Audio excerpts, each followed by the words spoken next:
À tous. Clap de fin pour l'hôtel du Fleuve à Sinnamary. Le projet porté par l'entrepreneur Raymond Abché et le bâtisseur de la ville, Élie Castor, va mettre la clé sous la porte le 30 septembre prochain. Après 33 années d'activité, les finances de l'établissement sont au plus bas et le ciel s'assombrit pour les 14 salariés. Alexandra Silbert, Thierry Viviès.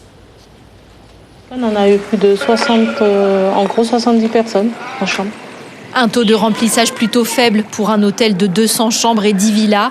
Depuis son ouverture en 1992, l'hôtel du Fleuve a longtemps été dépendant de gros clients de l'industrie spatiale. Mais les finances en berne mettent fin à une histoire de 33 ans. Maryse Desnoms, aujourd'hui chef réceptionniste, a été embauchée comme serveuse quelques mois après l'ouverture. À l'époque, elle avait 19 ans. Elle n'est jamais partie.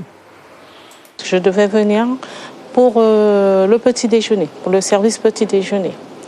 Mais bon, j'avais un petit souci avec le café. L'odeur du café me donnait mal à la tête. Mais je me suis dit, Marie, c'est un travail. Tu seras peut-être tout enfourrée avec le café. Vas-y. En effet, elle sera ensuite chef de rang puis réceptionniste avant de prendre la tête du service. Elle a connu toutes les étapes de la vie de l'hôtel.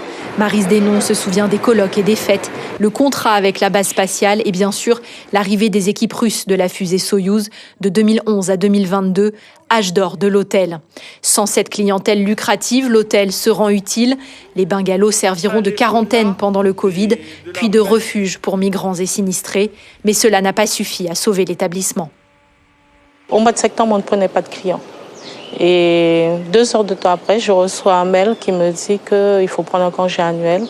Et là, ça fait un déclic, c'est le fait que ceux qui n'avaient pas de congé devaient se rapprocher de France Travail. Et c'est là que je me suis dit non, il y a un truc qui ne tourne pas rond, qui ne va pas. Le personnel voit ses craintes confirmées par la direction. Faute de repreneur, l'hôtel devra fermer. Une nouvelle difficile à accepter pour Chantal Baptiste. Femme de chambre en extra pendant 10 ans, elle avait enfin signé son CDI en février 2025. J'ai une famille, j'ai mon mari, j'ai ma famille à Haïti, je dois aider. Ça fait un choc, ça fait triste. Et c'est un seul hôtel qui est à Sinnamary, c'est un grand hôtel. Installée à Sinnamary, Chantal Baptiste ne voit pas d'autres perspectives d'emploi dans la commune. Malgré une vive émotion, Maryse Desnoms reste positive et espère que l'hôtel sera maintenu à flot. Beaucoup de personnes n'avaient pas compris le projet de M. Abché, Raymond et de Feu Élie Castor, mais c'était des visionnaires. Ils ont vu en Sinnamary quelque chose de positif. Et si tout le monde comprend ça, je pense que quelqu'un se réveillera pour reprendre cet hôtel-là, surtout. Parce qu'elle véhicule quelque chose de beau. Alors j'espère qu'ils ne vont pas le laisser tomber. Mais pour cet employé historique, c'est une page qui se tourne. Sa carrière à l'hôtel prendra fin en septembre, repreneur ou non. Le maire de la commune, quant à lui, cherche des solutions et espère une issue positive d'ici la fin de cette semaine. Et l'hôtel du Fleuve, c'est, comme vous l'avez entendu, 200 chambres. 200 chambres en moins bientôt sur le marché, quand la capacité hôtelière sur le territoire est loin d'être suffisante pour mettre le secteur sur orbite. Stéphane Petitfrère. Le tourisme en Guyane est-il condamné à rester un éternel serpent de mer?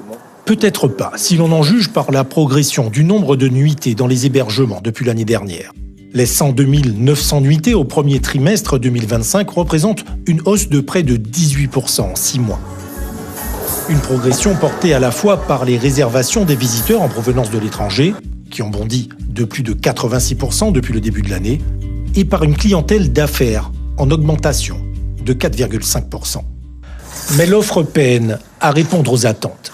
Pour accueillir les visiteurs, il existe certes quelques 850 meublés de tourisme et locations saisonnières, mais surtout 41 hôtels et résidences qui cumulent 900 chambres et près de 2000 lits. Insuffisant pour soutenir la croissance du secteur. D'autant que plus de 90% des hôtels ont plus de 15 ans et mériteraient d'être rénovés. Ajoutez à cela une fréquentation soumise à une forte saisonnalité et on comprend mieux le taux d'occupation moyen qui s'établit autour de 54%. Dans les 2 à 3 prochaines années, quelques 200 chambres supplémentaires devraient être disponibles. Mais surtout, un appel à projets soutenu par les fonds européens a été lancé pour favoriser la construction de nouveaux hôtels. Une dizaine de projets d'envergure seraient actuellement à l'étude. Le cap est donné, mais la route est encore longue.